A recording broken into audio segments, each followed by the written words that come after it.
Hello everyone, good morning. Good evening. तो आज हम डिस्कस करेंगे यूपीएससी सीडीएस के लिए हमारे कुछ क्वेश्चंस जो हमारे सेट चलते हैं। और आज हम डिस्कस करेंगे सेट नंबर 8 और इस वीडियो को लेके आ रहा हूँ मैं। मेरा नाम है डॉक्टर विपिन गोयल।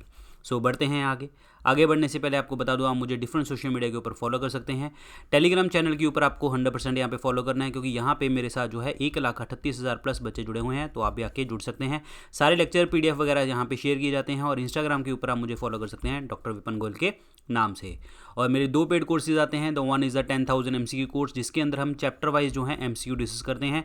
यहाँ पे चैप्टर वाइज MCQ तो है ही हैं, प्लस यहाँ पे मैंने स्पेशल फोल्डर भी बनाए हैं डिफेंस एग्जाम का, SSC रेलवे का, और आपका स्टेट पीस है यूपीएस का भी अलग फोल्डर इसमें तैयार किया गया है। और इसमें एक कोड है विपन 15 यूज़ करेंगे तो 22 तारीख तक इन कोर्सेज को आप अवेल कर सकते हैं डिस्काउंट के ऊपर।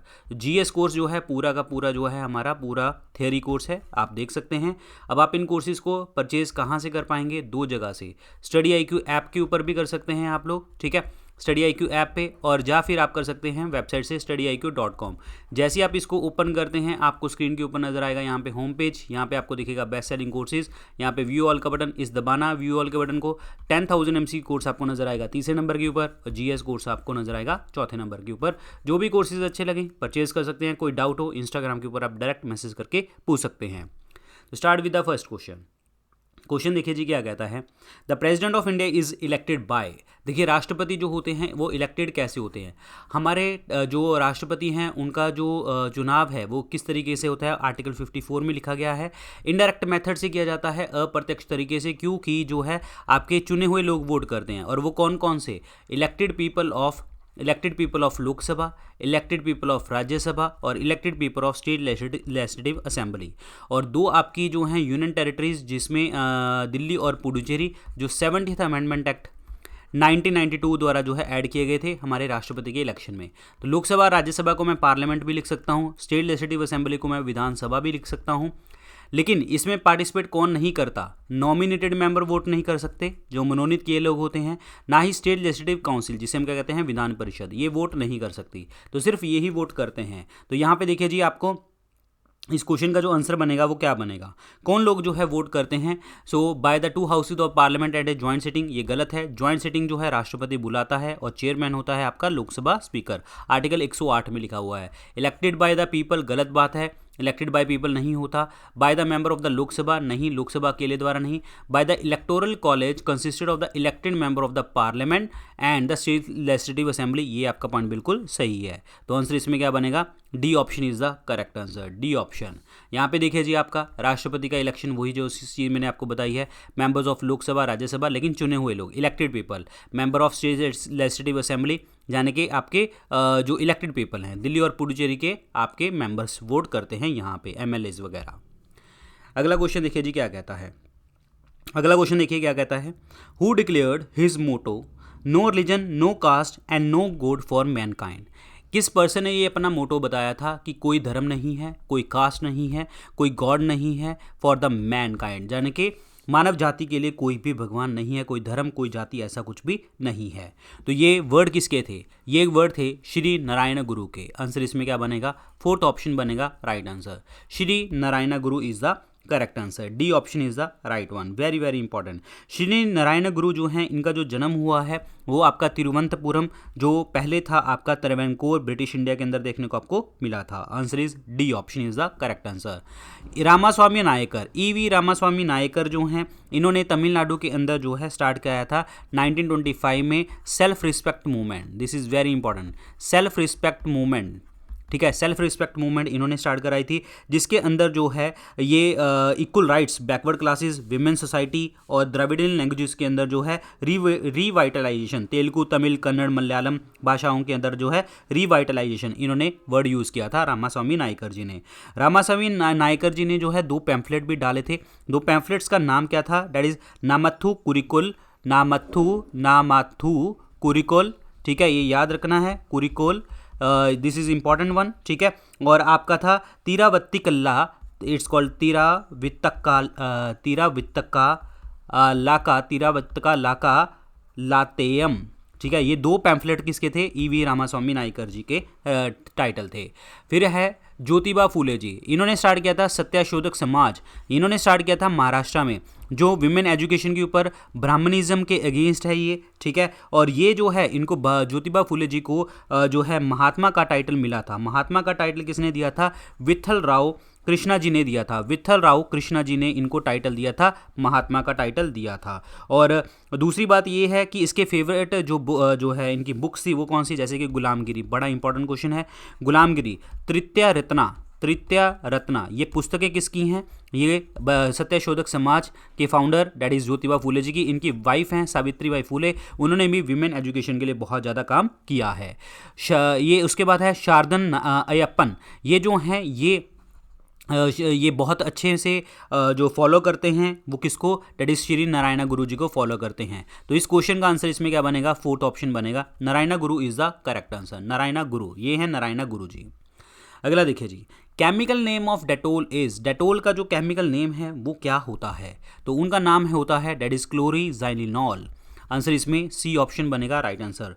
क्लोरोजाइलिनॉल कहते हैं। और इसका अगर दूसरा पेपर में वर्ड आ जाता है तो पैराक्लोरो मेटाजाइलिनॉल, ये जो वर्ड है ये किसके लिए है? डेटोल के लिए ये वर्ड होता है। This is very important. और ये एंटीसेप्टिक है, ठीक है, एंटीसेप्टिक की तरह काम करता है, डिसइंफेक्टेंट की तरह काम करता है, माइक्रो ऑर्गेनिज्म वगैरह की जो ग्रोथ को होने नहीं देता, प्रॉपर तरीके से ये जो है काम करता है आपकी बॉडी के ऊपर, और सभी चीज़ों को, इन्फेक्शंस को ख़त्म करने में आपको हेल्प करवाता है। These are very very important parts. Clear, चलते हैं आगे। अगला देखिए जी, सल्फानिलामाइड जो है ये क्या है? This is the antibacterial drug. Antibacterial drug है ये, एंटीबैक्टीरियल ड्रग है, याद रखना है। फिनॉल की अगर मैं बात करता हूँ, फिनॉल की dilute solution of phenol, phenol जो है इसको हम और क्या कहते हैं? कार्बोलिक एसिड भी कहते हैं। कार्बोलिक एसिड अगर आप ढंग से नहीं करोगे हैंडल इसको तो केमिकल बर्न भी हो सकते हैं, अगर आप ढंग से हैंडल नहीं करेंगे। फिनोल को हम एंटीसेप्टिक और डिसइंफेक्टेंट की तरह भी हम यूज़ करते हैं। तो आंसर इसमें क्या बनने वाला है आपका? सी ऑप्शन बनेगा राइट आंसर। केमिकल नेम जो डेटोल का है वो है क्लोरोजाइलिनॉल। क्लियर, ये है जी आपका क्लोरोजाइलिनॉल। अगला देखिए जी, क्वेश्चन क्या कहता है? इंडियन कॉन्स्टिट्यूशन के अकॉर्डिंग जो है अमेंडमेंट प्रोसीजर जो है आपके कौन से आर्टिकल में लिखा गया है? अमेंडमेंट क्या होता है? जब भी हमने कॉन्स्टिट्यूशन के अंदर कोई बदलाव लेके आना हो, कुछ चेंजेस करने हो, तो उसको हम क्या कहते हैं? उसको हम कहते हैं अमेंडमेंट। और अमेंडमेंट का प्रोसीजर हमने साउथ अफ्रीका से लिया था और आर्टिकल 20 पार्ट 20 में आता है और आर्टिकल 368 में देखने को आपको मिलता है। आंसर इसमें ए ऑप्शन बनेगा, करेक्ट आंसर बनेगा। 368 is the correct one. Clear, अब यहाँ पे लिखा हुआ है आर्टिकल 350। आर्टिकल 350 में 3 चीज़ें आपको याद रखनी है। आप लैंग्वेजेस यूज़ कर सकते हैं जो भी आपकी ग्रीवेंसेज हैं उसके अंदर। 350A भी होता है। 350A में आपको बोला गया है कि आप प्राइमरी जो है अपनी मदर टंग में आप प्राइमरी स्टेज के ऊपर बात कर सकते हैं। 350B में लिखा गया है कि आप स्पेशल ऑफिसर जो है आप अपॉइंट करेंगे लिंग्विस्टिक माइनॉरिटी के लिए। 358 जो लिखा हुआ है इसमें लिखा हुआ है कि अगर जो इमरजेंसी लग जाती है, नेशनल इमरजेंसी, तो आपका आर्टिकल जो 19 के अंदर जो फ्रीडम है वो भी आपकी सस्पेंड हो जाती है। तो आंसर इसमें क्या बनेगा जी? आपका ए ऑप्शन बनेगा correct answer. 368 is the correct one, very important. Pedogenesis refer to, what is the meaning of pedogenesis? Pedology क्या होता है? सॉइल की study. Pedology is the soil of study की सॉइल की स्टडी को। जेनेसिस का मतलब फॉर्मेशन, तो मतलब क्या हो गया? सॉइल की फॉर्मेशन। वेरी वेरी इंपॉर्टेंट, कहाँ पे है सॉइल की फॉर्मेशन लिखा हुआ है? तो आंसर इसमें सी ऑप्शन बनेगा। मृदा निर्माण की प्रक्रिया, the soil formation study is called paedogenesis. Very very important question है। अब यहाँ पे मैं आपको चीज़ और बताना चाहूँगा कि पीडोजेनेसिस के साथ जो है बहुत सारे फैक्टर संबंधित हैं सॉइल फॉर्मेशन के साथ। वेदरिंग, किस तरीके से वेदरिंग हो रही है, ऑर्गेनिक मटेरियल का कंटेंट क्या है, मिनरल फ्रेगमेंट्स और ऑर्गेनिक मैटर क्या है, ह्यूमस वगैरह का कंटेंट क्या है, प्लांट की ग्रोथ किस तरीके से देखने को आपको मिलती है। तो ये सारा का सारा फैक्टर जो हैं आपके संबंधित हैं किसके साथ? सॉइल फॉर्मेशन के साथ। चलिए अगला देखते हैं। क्वेश्चन देखिए जी क्या कहते हैं। क्वेश्चन है कि the ozone layer in the atmosphere, ये क्या करता है? ओजोन लेयर क्या करता है? देखिए पहली बात तो जो ओजोन लेयर है ये कहाँ पे है? स्ट्रेटोस्फेयर समताप मंडल में। ओजोन लेयर क्या करता है? यूवी रे से हमें बचाता है। हमारे सन से जो यूवी रेज आती हैं वो धरती पे आने बंद कर देता है। स्ट्रेटोस्फेयर में होती है और इस स्ट्रेटोस्फेयर वही पार्ट है जहाँ पे आपके जेट प्लेन्स चलते हैं। ओजोन जो होती है वो दो तरीके की होती है, एक होती है ट्रोपोस्फेरिक ओजोन और एक होती है स्ट्रेटोस्फेरिक ओजोन, क्षोभ मंडल वाली और आपकी समताप मंडल वाली। ट्रोपोस्फेरिक जो होती है उसे हम क्या कहते हैं, बैड ओजोन के नाम से आप जानते हैं।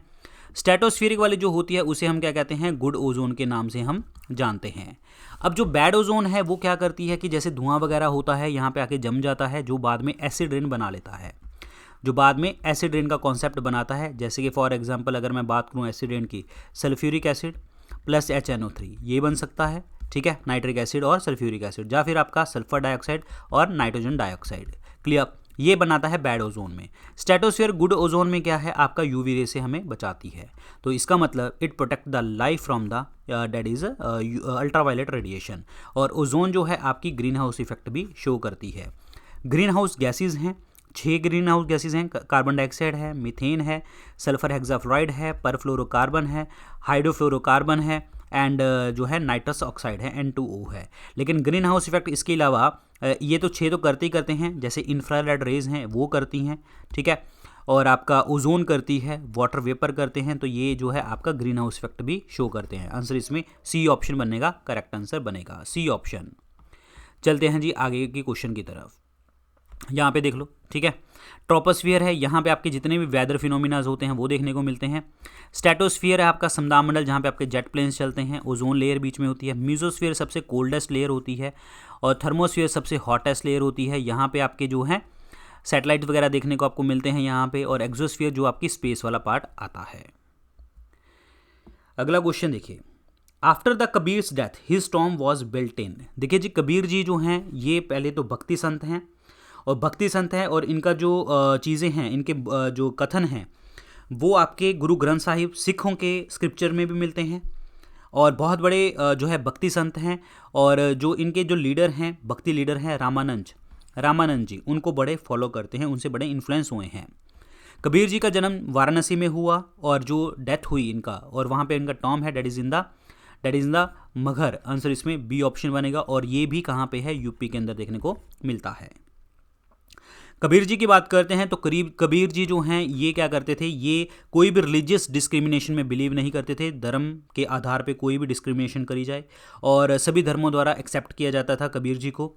और इन्होंने जो है, इनकी बहुत सारी बुक्स हैं, राइटिंग्स हैं, जैसे कि आपका सखी ग्रंथ, अनुराग सागर, बीजक कथाएं, ठीक है, और कबीर ग्रंथावली, ये सारी जो चीज़ें हैं वो किसकी हैं, ये आपके कबीर जी की देखने को मिलती हैं। और इन्होंने एक कम्युनिटी, रिलीजियस कम्युनिटी स्टार्ट करवाई थी जिसका नाम था कबीर पंथ, ठीक है, कबीर पंथ रिलीजियस कम्युनिटी इन्होंने स्टार्ट करवाई थी। इस क्वेश्चन का आंसर बनेगा B option, that is Maghar is the correct answer. Maghar, ये है जी मगहर। चलिए अगला क्वेश्चन देखिए, जब हम राइस को पॉलिश करते हैं, राइस में कार्बोहाइड्रेट होता है, राइस को पॉलिश करते हैं और रिपीट वॉशिंग करते हैं राइस की, तो उससे में कौन सा विटामिन जो है लॉस हो जाता है। तो जब भी हम इसको बार बार ऐसे करेंगे तो हमारा विटामिन B1 जो है लॉस हो जाता है। विटामिन B1 का नाम होता है थायमिन, इसकी कमी से हो जाता है बेरी रोग हो जाता है, राइबोफ्लेविन की अगर हम बात करते हैं तो विटामिन B2 को कहते हैं, और इसकी कमी से क्रैक्स वगैरह पड़ने लग जाते हैं बॉडी में। और बायोटिन की बात करते हैं तो बायोटिन जो होता है विटामिन B7 हेयर की ग्रोथ के लिए आपको चाहिए होता है। नियासिन जो होता है विटामिन B3 को कहा जाता है। तो these are very important. Answer इसमें क्या बनेगा, फोर्थ ऑप्शन बनेगा, करेक्ट आंसर बनेगा, ये है थायमिन। अटल टनल जो है ये कौन से हाईवे के ऊपर टनल है, ये देखने को मिलती है। अटल टनल जो है ये है तो आपकी कहाँ पे, हिमाचल प्रदेश में, और जो आपका पीर पंजाल वाला रेंज है हिमालय का, जो आपका लेह मनाली वाला पार्ट है हिमाचल प्रदेश में, उसको कनेक्ट करती है, और ये रोहतांग पास में देखने को मिलती है। रोहतांग पास तो दिखा देता हूँ मैं आपको, पहले तो रोहतांग पास के पास देखने को आपको ये मिलती है। The world longest highest tunnel, the Atal tunnel, that is in the Rohtang, ठीक है, world longest tunnel above the highest tunnel, और जो है आपका लॉन्गेस्ट टनल 10,000 फीट जो इनोग्रेट करी गई थी प्रधानमंत्री मोदी द्वारा। क्लियर, ये आपको पता होना चाहिए। So this is the Atal tunnel, ये है आपका रोहतांग पास, ठीक है, hair is the Atal tunnel, very very important part. Clear, याद रखना है, ये चीज़ें आपको क्लियर होनी चाहिए। अब यहाँ पे कुछ टनल्स के नाम, कुछ पासिस के नाम हैं, जैसे कि नाथुला पास बड़ा इंपॉर्टेंट है आपके लिए। नाथुला पास जो है ये सिक्किम के अंदर देखने को मिलता है, सिक्किम राज्य के अंदर, और इंडिया चाइना बॉर्डर के पास आपको देखने को मिलता है, इंडिया चाइना बॉर्डर को कनेक्ट करता है ये। खारदुंग ला पास की अगर मैं बात करता हूँ तो हाईएस्ट मोटरेबल पास है ये, मोटरेबल लेके जा सकते हैं आप गाड़ी वगैरह, यहाँ पे मोटरेबल पास है। ये कनेक्ट करता है लेह और सियाचिन को कनेक्ट करता है ये। जोजिला पास की अगर मैं बात करता हूँ तो ये श्रीनगर के अंदर कारगिल और लेह को कनेक्ट करता है, कारगिल और लेह को। आंसर इसमें 1 ऑप्शन बनेगा, करेक्ट आंसर बनेगा। चलिए जी आगे देखते हैं।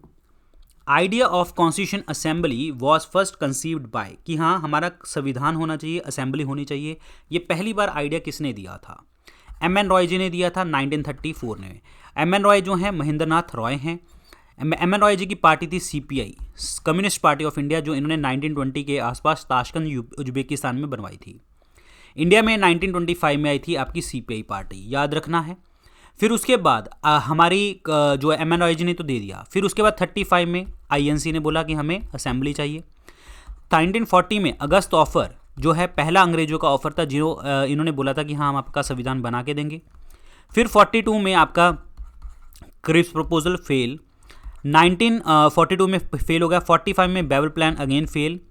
उसके बाद जो है आपका 46 में कैबिनेट मिशन प्लान जो सक्सेसफुल हुआ था, इसके आधार पे हमारा संविधान बना। कॉन्स्टिट्यूशन असेंबली जो बनी थी 9 दिसंबर 1946 को बैठी थी और 26 नवंबर 1949 को हमारा संविधान जो है बन गया था और 26 जनवरी 1950 को संविधान लागू हो गया था। और पूरा संविधान बनने में 2 साल 11 महीने 18 दिन का टाइम लगा है। 389 मेंबर्स वर देयर। 9 दिसंबर को परमानेंट प्रेसिडेंट बनाए गए थे डॉक्टर सच्चिदानंद सिन्हा, जो आपके कॉन्स्टिट्यूशन असेंबली के प्रेसिडेंट थे, लेकिन 11 तारीख को डॉक्टर राजेंद्र प्रसाद जी को जो है असेंबली का प्रेसिडेंट बना दिया गया था और H C. Mukherjee was the deputy chairperson. ठीक है, याद रखिए।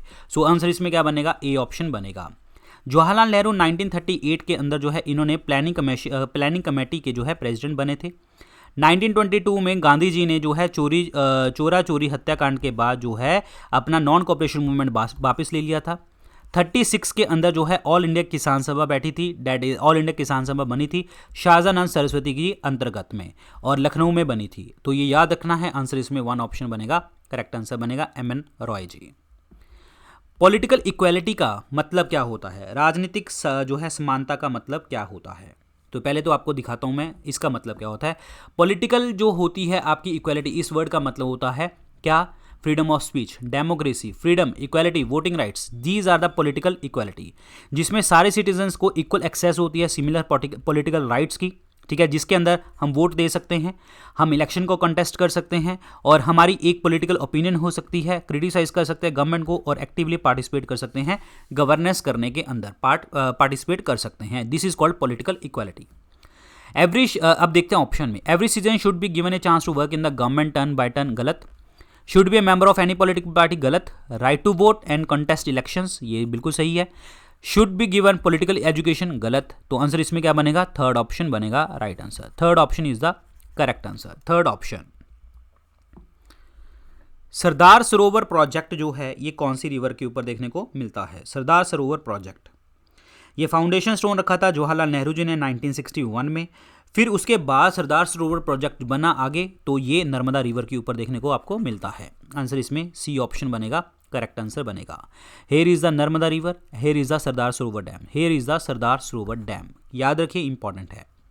अब कुछ आपको फैक्ट बताना चाहूँगा मैं इसमें।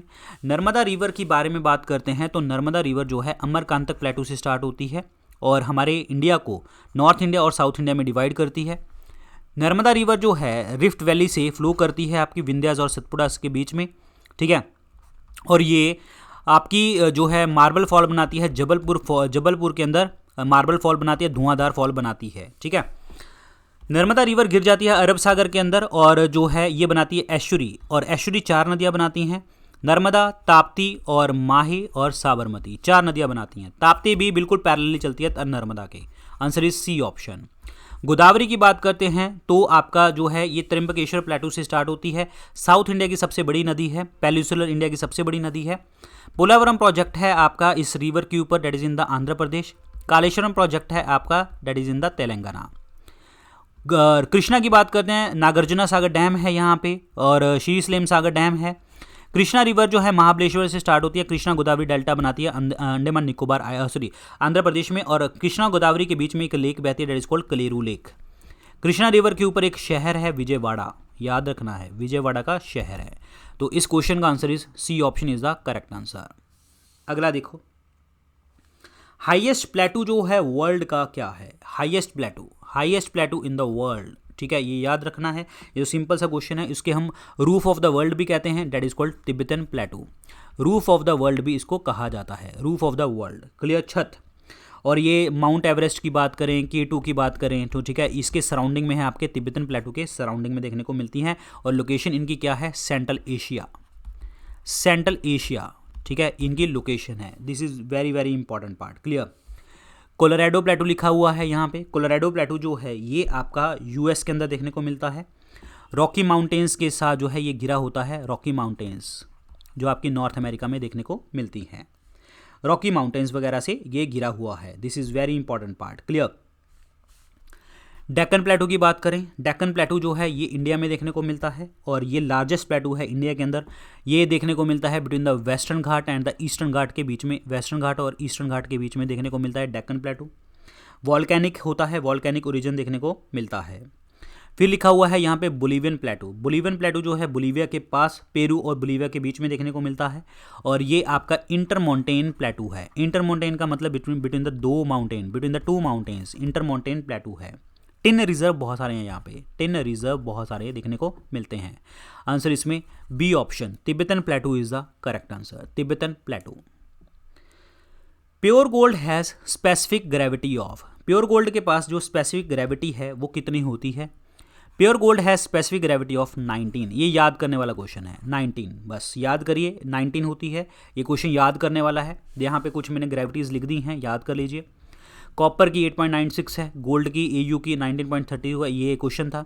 सबसे ज़्यादा किसकी होती है? प्लैटिनम की, ठीक है। उसके बाद आपकी गोल्ड की, प्लैटिनम पहला, गोल्ड के दूसरा।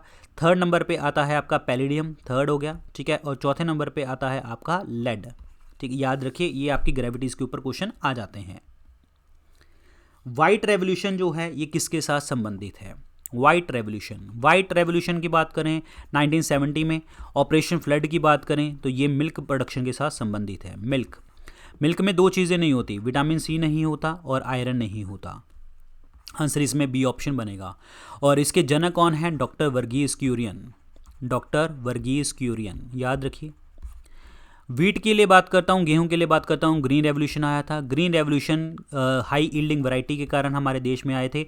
सबसे ज़्यादा जो है गेहूं के ऊपर असर पड़ा था, दूसरे नंबर पे राइस के ऊपर। गेहूं के जो बीज आए थे वो HYV सीड आए थे आपके मैक्सिको से। राइस के वाले सीड आए थे फिलीपींस से आए थे, और फिलीपींस में हमारा इंटरनेशनल राइस रिसर्च सेंटर भी है।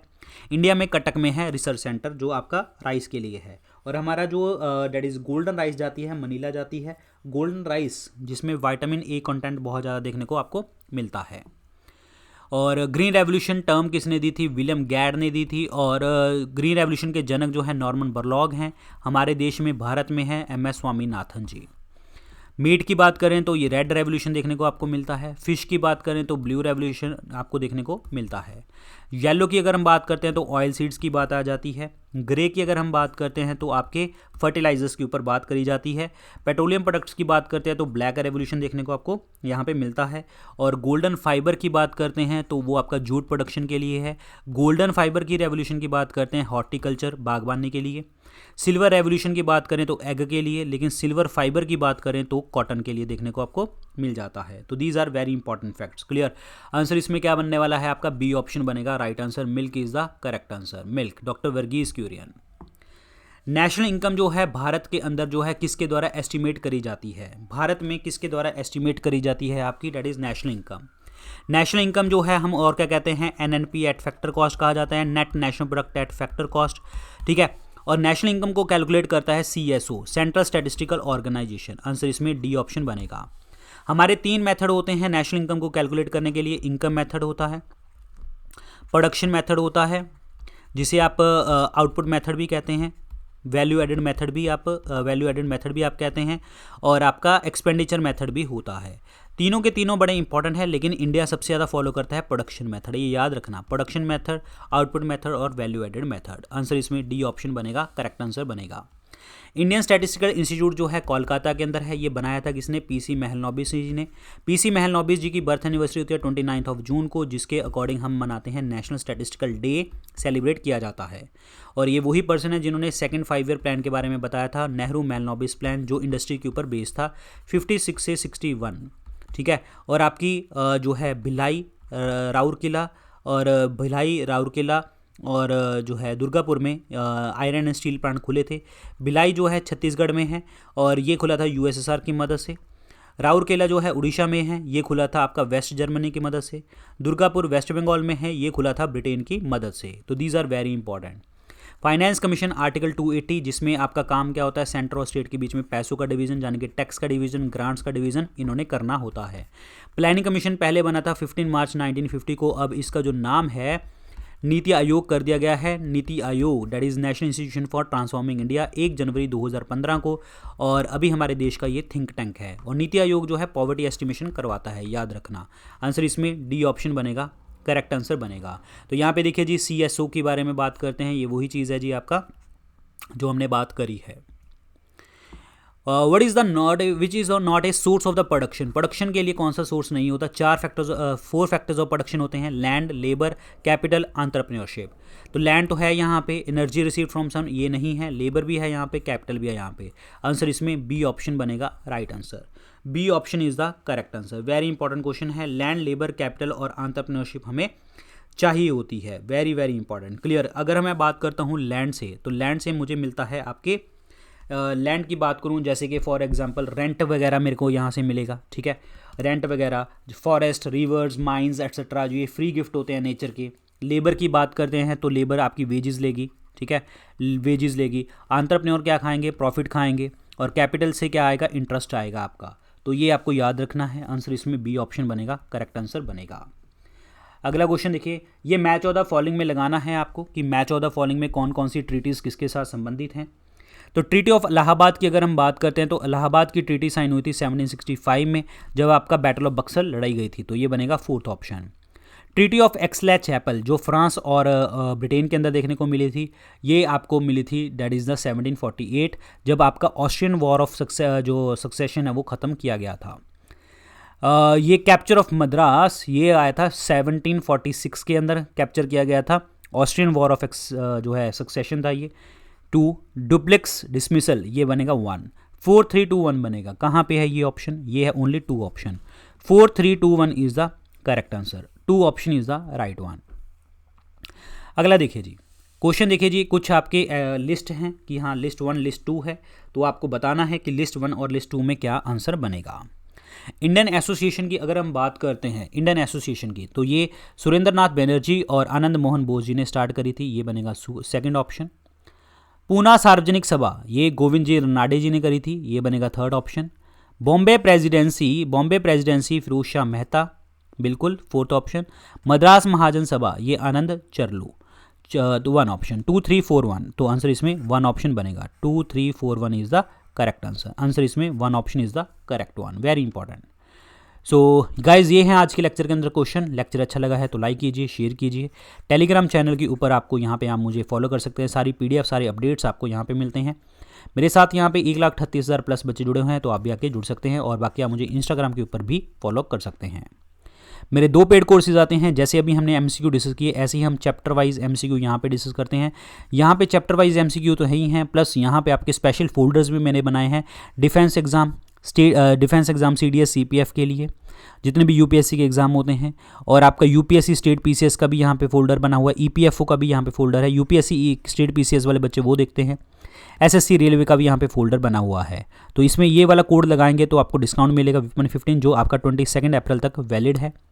GS कोर्स जो है पूरा का पूरा जो है हमारा थियरी कोर्स है, और यहाँ पे आप ये कोड लगा के डिस्काउंट ले सकते हैं। अब आप इन कोर्सेज़ को परचेज़ कहाँ से करेंगे, 2 जगह से। एक तो StudyIQ ऐप से आप कर सकते हैं, या फिर आप वेबसाइट से कर सकते हैं studyIQ.com पे। जैसे आप इसको ओपन करेंगे आपको स्क्रीन के ऊपर नजर आएगा होम पेज के बाद आपको दिखेगा यहाँ पे बेस्ट सेलिंग कोर्सेज, यहाँ पे व्यू ऑल का बटन, इस व्यू ऑल के बटन को दबाएंगे, जैसे आप दबाएंगे 10,000 MCQ कोर्स आपको तीसरे नंबर पे दिखेगा, GS कोर्स आपको नजर आएगा चौथे नंबर के ऊपर। जो भी कोर्सेज अच्छे लगते हैं आप परचेज कर सकते हैं। अगर आपको कोई भी किसी भी टाइप का डाउट होता है तो आप मुझे जो है इंस्टाग्राम के ऊपर मैसेज कर सकते हैं डॉक्टर विपिन गोयल के नाम से। So guys thank you so much, all the very best. सुबह मिलते हैं 9 बजे, अच्छे से पढ़िए, अच्छे से प्रेपरेशन कीजिए। Thank you.